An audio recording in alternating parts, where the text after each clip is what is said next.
Welcome back to Square Off and our latest installment of The Deciders. We're focusing on Latino voters in Maricopa County. New polling shows that Latino support for Democratic presidential nominees has declined over the last 4 election cycles. Voters here in the Valley told me why. My family's divided, a house is divided in 2. There's a division and there's a confusion right now. Latinos don't necessarily vote Democrat anymore. That's not a guarantee.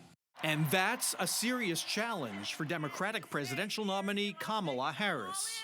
Among Latino voters nationwide, Harris leads Republican nominee Donald Trump by 54% to 40%. That's according to a national NBC News Telemundo CNBC poll. But Harris's 14-point advantage with Latino voters is the smallest for a Democratic nominee in the last 4 presidential cycles, down from 44% in 2012. There's been that erosion, if you will, of loyalty towards, maybe your parents' party or preference. Joseph Garcia leads nonpartisan registration drives for Latino voters. A large number, he says, are registering as independents. After 1 or 2 generations that have been here in the United States, they take on more of a, I'm not an immigrant. I'm not one of those. And it's part of the assimilation process. Diana Apresa is frustrated by that assimilation. I feel like a lot of times they don't remember what the bigger issues are. For Apresa, a Kamala Harris supporter, immigration is a top issue. At the federal level, I want more responsibility.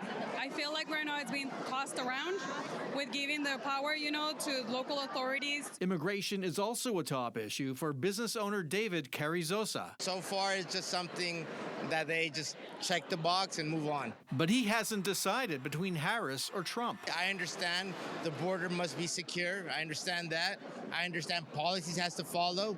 Completely understand that. But I also believe immigration a reform that benefits the country in a positive way. Human resources professional Selena Graves knows who she's voting for. For me, I'm all J.D. Vance. Really? Yes, that's who I'm for.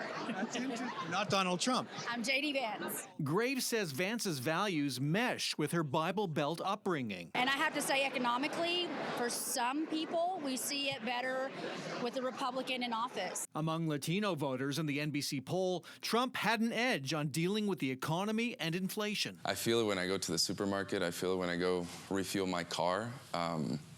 It just seems like the economy is deteriorating. Public school teacher Luis Zazueta is a child of immigrants and supports a path to citizenship, while opposing Trump's plan for mass deportations.